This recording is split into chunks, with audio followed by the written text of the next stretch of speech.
Hello दोस्तों, welcome back. Free circuit lab में आपको स्वागत करता हूं। दोस्तों, स्टेबलाइजर्स दो तरह के होते हैं। एक तो ये मैनुअल, इसमें एक स्विच लगाया जाता है, इससे आप लोग सिलेक्ट कर पाएंगे कि कैसे कितना वोल्टेज आपको चाहिए। और एक है ऑटो वाली, ये फुल्ली ऑटोमेटेड, इसमें आपको कोई भी ऐसा नॉब देखने को नहीं मिलता है। बस यहाँ पर एक वोल्टेज डिस्प्ले है और बाकी सारा चीज़ें यहाँ पर अंदर में है। ये जो रिले अरे है, ये आपका लॉजिक को सेट करता है कब कौन सी रिले ऑन करना चाहिए, जिससे कि आउटपुट वोल्टेज 200 के अराउंड हो। तो चलिए इस चीज़ को एक्सप्लेन करते हैं कैसे ये चीज़ काम करता है, और मैं एक डायग्राम्स भी आपको दिखाऊंगा, उससे समझाऊंगा कि कैसे पूरा चीज़ें एक्चुअल में काम करती है। और इस ऑटो स्टेबलाइजर का एक एक्सप्लेनेशन वीडियो और है, वो आपको एंड स्क्रीन में मिल जाएगा। उससे इस स्टेबलाइजर का पूरा सिस्टम मैं डायग्राम के साथ दिखाया। दोस्तों, एक ऑटो स्टेबलाइजर के अंदर ट्रांसफार्मर तो सेम ही रहता है, बस रोटरी स्विच के बदले कुछ रिले दिया जाता है। यहाँ पर 12 वोल्ट की 30 एम्पियर का रिले है सब, और यहाँ पर एक कंट्रोल सर्किट्री है। तो यहाँ पर लॉजिक क्या होता है, ये कंट्रोल सर्किट्री इस तार के थ्रू इन सब रिले को ऑन या ऑफ करता है, और उसके अकॉर्डिंग जो रोटरी का जो कनेक्शन है वो बनती है। बस इतना ही है। यहाँ से लाइन इन आया, ये जाके इस पॉइंट में घुसा, उसके बाद रिले की ये एनओ टर्मिनल है, ये एनसी टर्मिनल है, ये इसका पहला टैप में गया। उसके बाद ये जो एनओ है ये इसका कॉम में जुड़ा है।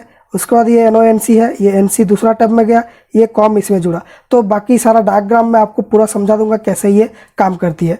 और इस साइड में है एक डिजिटल वोल्ट मीटर, जो इस कंट्रोल सर्किट्री से पावर लेता है और ये वोल्टेज को सेंस करता है यहाँ से, जहाँ से आउटपुट जा रही है। और इस फाइनल आउटपुट पॉइंट यहाँ पर प्लग में जुड़ा हुआ है आउटपुट करने के लिए। और यहाँ पर एक ट्रांसफार्मर का प्राइमरी सेक्शन है, यहाँ पर ये है न्यूट्रल, और इसके साथ 3 और तार निकल रहा है 12012, जो जा रहा है इस कंट्रोल सर्किट्री में इस पॉइंट में। तो चलिए इसको एक डायग्राम से समझते हैं। तो यहाँ पर ये है ऑटोमेटिक स्टेबलाइजर का एक रफ डायग्राम। इसमें कंट्रोलर सर्किट को मैंने नहीं दिखाया, बस रिले और ये ट्रांसफार्मर का लॉजिक को समझाऊंगा। उससे पहले देख लेते हैं एक ट्रांसफार्मर कैसे काम करते हैं स्टेबलाइजर के अंदर, जिससे कि ये वोल्टेज को बढ़ा पाता है। फ्रेंड्स, नॉर्मली जो ट्रांसफार्मर होते हैं वो इस तरह के होते हैं। इसमें एक प्राइमरी कॉइल रहती है, एक सेकेंडरी कॉइल रहती है, बिल्कुल डिफरेंट 2 कॉइल रहती है। लेकिन एक ऑटो ट्रांसफार्मर एक ऐसा कॉइल है जो एक ही कॉइल में पूरा काम करता है, तो इसको बोलते हैं ऑटो ट्रांसफार्मर। ये स्टेबलाइजर के अंदर होती है। तो ये मैंने इसका कोर को ड्रॉ कर दिया। इसका 2 लाइन का मतलब है ये एक ही कोर के ऊपर पूरा कॉइल है, ये भी एक कोर है। तो ये एक जनरल नॉलेज है। अगर इस कोर को मैं यहाँ पर बढ़ा के एक और कॉइल ऐड कर दूँ तो ये डिनोट करता है कि एक ही ट्रांसफार्मर के अंदर ये 3 कॉइल है, बस ये कोर के वजह से। एनीवे, तो एक ऑटो ट्रांसफार्मर के अंदर कुछ टैप्स रहती है, कुछ ऐसे टैप्स भी रह सकती है, या फिर एक जो पोटेंशियोमीटर होता है उस तरह की एक टैप भी इसके अंदर ऊपर नीचे वेरी हो सकता है, जो ऐसे रोटेट करने वाला ऑटो ट्रांसफार्मर होते हैं। लेकिन स्टेबलाइजर के अंदर step by step auto transformer है, तो इस तरह की कुछ टैप रहती है, और इन टैप्स को हम लोग एक रोटरी स्विच में देते हैं, और इसके ऊपर एक ऐसा सिस्टम बना हुआ रहता है। तो यहाँ पर लाइव इन करते हैं और यहाँ से हम लोग लाइव आउट करते हैं यहाँ से। ओके, तो यहाँ पर इन आउट कैसे काम करती है, तो ये सब टैप्स जो है आपका यहाँ पर दिया हुआ रहता है। तो ये लाइव इन को अगर आप लोग यहाँ पर देंगे तो ये कम रेशियो में आउटपुट करेगा, बेसिकली ये भी रहता है यहाँ पर। तो इसको अगर आप लोग यहाँ पर देंगे तो लाइव यहाँ पर देंगे तो यहाँ से आउट होगा, तो ये सेम लाइव वोल्टेज ही आउट होगा। अगर ये आपका वोल्टेज फुल है, जैसे 200 वोल्ट, तो 200 वोल्ट यहाँ पर दिया, 200 वोल्ट आउट हुआ। अगर 200 वोल्ट से थोड़ा कम है तो आप लोग थोड़ा सा नीचे देंगे और ऊपर से आउटपुट लेंगे, तो उससे क्या होगा, थोड़ा सा वोल्टेज बढ़ेगा। तो जितना वोल्टेज आपका कम आएगा लाइन से, उतना नीचे आपको ये टैप में लाइव को देना होगा। तो क्या होगा, वो प्राइमरी की लेंथ ये कम हो जाएगी और सेकेंडरी की लेंथ जो है वो बढ़ जाएगी, जितना नीचे आप लोग टैप में लाइव को देंगे। तो ये जो वोल्टेज है प्राइमरी में आपने दिया, मान लीजिए 70 वोल्ट आपका घर में आ रहा था, तो 70 वोल्ट इसमें दिया, इसमें कुछ वोल्टेज जनरेट होगी, वो 70 वोल्ट से ज़्यादा होगी, क्योंकि 70 वोल्ट कम कॉइल में मिल रहा है और ज़्यादा कॉइल आपका खाली है। तो यहाँ पर अगर 70 मिला तो यहाँ पर मान लीजिए 140 मिल जाएगी, और ये दोनों मिला के 210 वोल्ट जैसा आउटपुट यहाँ पर मिल जाएगा। तो इस तरह से स्टेबलाइजर्स काम करती है। और अगर आप स्टेप डाउन करना चाहते हैं तो यहाँ पर आपको इनपुट देना होगा, और नीचे से कहीं से आउटपुट ले सकते हैं जो आपका लो वोल्टेज आउटपुट करेगा। तो मैनुअल स्टेबलाइजर का वीडियो देखने से पूरा क्लियर हो जाएगा। अब चलिए ऑटो में चलते हैं। इसमें भी सेम उसी तरह की एक ऑटो ट्रांसफार्मर है। यहाँ पर टैप्स भी सेम तरह की है। टैप्स में मैंने वोल्टेज को डिनोट कर दिया। ये है न्यूट्रल, मतलब कि 0 वोल्ट। ये है 70 वोल्ट की फास्ट टैप, ये है 100 वोल्ट की टैप, 150 वोल्ट, 180 और 220, इतना वोल्टेज की टैप है। यहाँ पर 5 रिले है, R1, R2, R3, R4 और R5। एक रिले के अंदर एक स्विच रहती है, वो इस तरह की होती है, इलेक्ट्रोमैग्नेट स्विच। यहाँ पर एक कॉयल रहती है इस कॉयल को हम लोग 12 वोल्ट से या 5 वोल्ट से एनर्जाइज करते हैं, मैक्सिमम ये होता है 12 वोल्ट।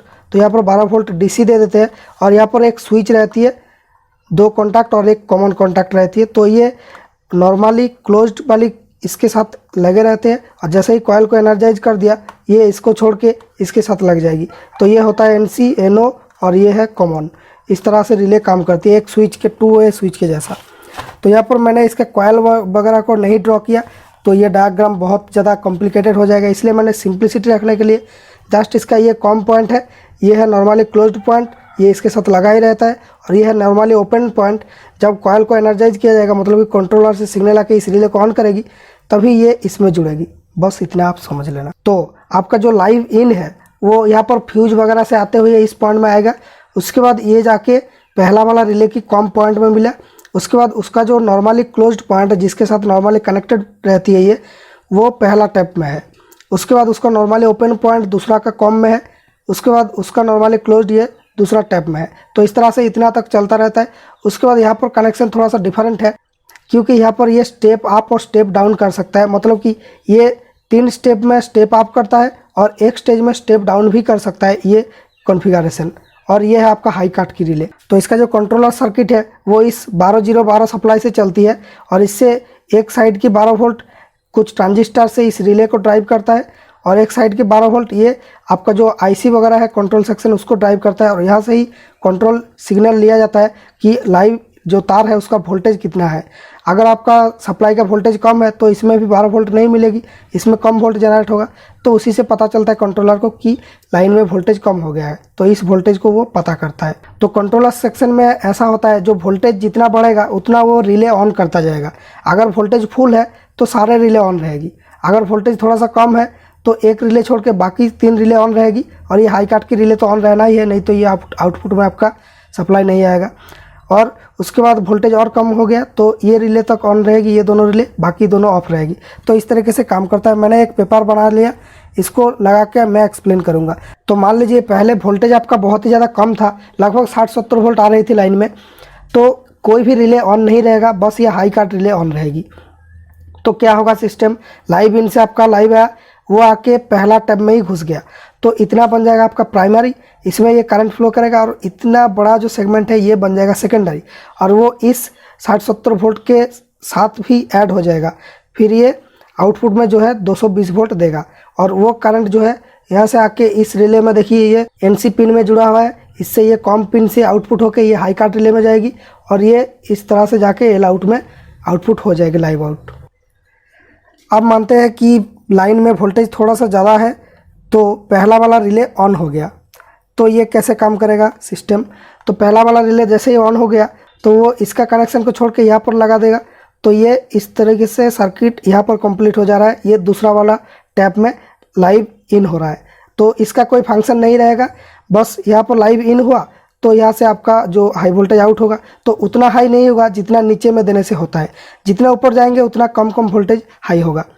उसके बाद 2 नंबर रिले ऑन होगा, तो सर्किट हमारा ऐसा दिखेगा। तो यहाँ पर आपका लाइव इन हुआ, वो इस पॉइंट में जाएगी, फिर ये यहाँ पर नहीं मिलेगी, ये डायरेक्ट यहाँ पर चली जाएगी। उसके बाद ये यहाँ पे मिलना था लेकिन ये रिले ऑन हो चुका है तो ये यहाँ पर मिलेगी। उसके बाद ये कनेक्शन इस पॉइंट में चली जाएगी। उसके बाद ये देखिए तीसरा टैप में ये इन कर रहा है लाइव को, और यहाँ से आउट कर रहा है, मतलब थोड़ा सा ही बढ़ेगा वोल्टेज, क्योंकि आपका वोल्टेज ज़्यादा है ही पहले से। उसके बाद जब वोल्टेज आपका बिल्कुल नॉर्मल रहेगी, जैसे 220 वोल्ट जैसा आसपास रहेगी, तब ये 3 रिले ऑन रहेगी, और जो लाइव इन है और लाइव आउट है ये दोनों वोल्टेज सेम रहेगी, जितना वोल्टेज इन जाएगा उतना ही वोल्टेज आउट में आएगा। तो यहाँ पर लॉजिक कैसे काम कर रहा है, लाइव इन आपका यहाँ से आया और सारे रिले ऑन है, तो ये सब ऊपर की कनेक्शन में जुड़ा हुआ है, तो ये इस तरीके से जो लाइव इन है ये सेम पॉइंट आके इस पॉइंट में आ जाएगी, और ये जो है ऑटो ट्रांसफार्मर का सबसे हाईएस्ट वाले पॉइंट में इनपुट कर रहा है, और बाकी कोई भी टैप से कोई भी लाइन नहीं लिया जा रहा है, तो ये ट्रांसफार्मर तब काम नहीं कर रहा है। बस यहाँ तक जो लाइन आया इस पॉइंट से, वो जाके डायरेक्टली इस पॉइंट से जाके ये हाई काट रिले के अंदर से लाइव आउट में चला जाएगा। तो जो इन हुआ वो सेम वोल्टेज आउट होगा। और अगर मान लीजिए वोल्टेज थोड़ा सा ज़्यादा आ गया, वोल्टेज को कम कराना है, मतलब कि स्टेप डाउन कराना है थोड़ा सा, मान लीजिए 240 वोल्ट या 250 वोल्ट आ गया तो 220 वोल्ट लाना है, इसलिए एक स्टेप डाउन का भी मैकेनिज्म यहाँ पर है। तो वो कैसे काम कर रहा है, ये लास्ट वाले रिले जब ऑन होगा तब स्टेप डाउन होगा। देखिए कैसे हो रहा है। तो लाइव इन जाके वो इस पॉइंट में पहुँच गया, उसके बाद ये जाके ऑटो ट्रांसफार्मर का लास्ट वाले पॉइंट में पहुँचा, और जो आउटपुट है वो पहले इस जगह से लिया जाता था, लेकिन जैसे ही ये रिले ऑन हो गया तो वो आउटपुट को लेगा उसके नीचे वाले टैप से। तो हायर टैप में हम लोग इनपुट दे रहे हैं, आउटपुट ले रहे हैं लोअर टैप से, तो इसीलिए वोल्टेज जो है थोड़ा सा स्टेप डाउन हो जाता है और ये आउटपुट में निकल जाती है। और जब कोई वोल्टेज बहुत ज़्यादा हो जाता है आउटपुट में, तब ये हाई कट रिले काट हो जाती है। आपका जो अप्लायंसेस है वो सेफ रहता है, जो लगभग 240 या 250 वोल्ट में हाई कट दिया जाता है, तो वो उससे ज़्यादा वोल्टेज आने से ये काट कर देता है। स्टेबलाइजर का फंक्शन आपको पता ही होगा।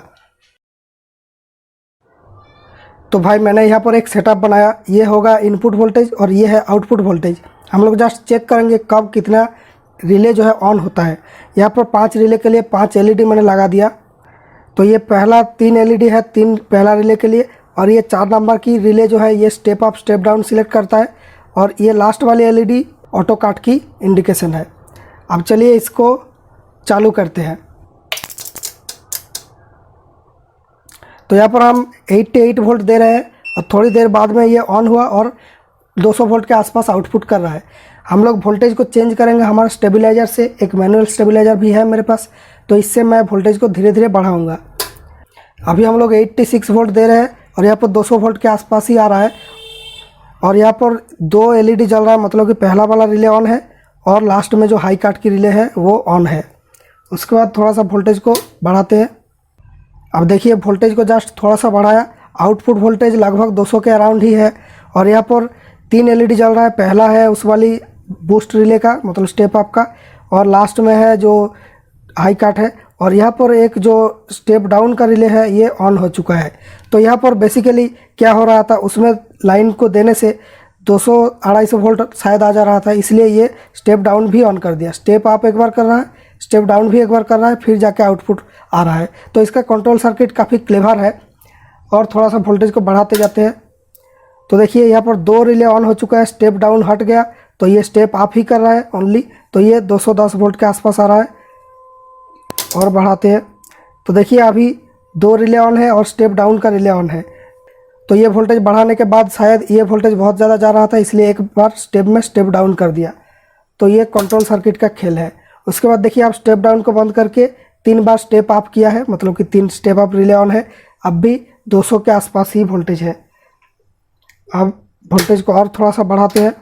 अब देखिए वोल्टेज को 230 के आसपास दे दिया, तो ये एक बार स्टेप डाउन करके 200 के आसपास ही वोल्टेज दे रहा है, और सारे रिले ऑन है। अब ये स्टेप डाउन हट गया, अब ये 230 वोल्ट आ रहा है। तो शायद कोई भी सिचुएशन में फिट नहीं हो रहा था स्टेप अप स्टेप डाउन करने के बाद भी, तो इसलिए 230 वोल्ट आउटपुट कर रहा है।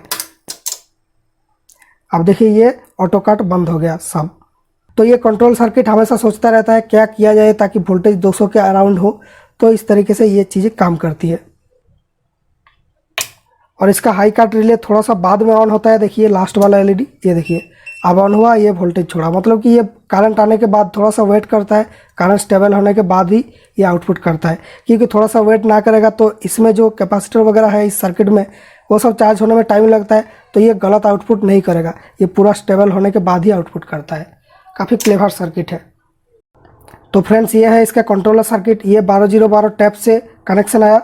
उसके बाद ये 2 स्टेप में रेक्टिफाई हो रहा है। एक साइड में जो 12 वोल्ट वो आके इस कैपेसिटर में भर रहा है। ये सारे रिले को चलाएगा इस ट्रांजिस्टर के थ्रू स्विच होके। यहाँ पर एक रजिस्टर और डायोड दिया गया है। रिले में डायोड होता है, जो कॉइल टर्मिनल होता है वो आपको पता है, बैक ईएमएफ को सोखने के लिए।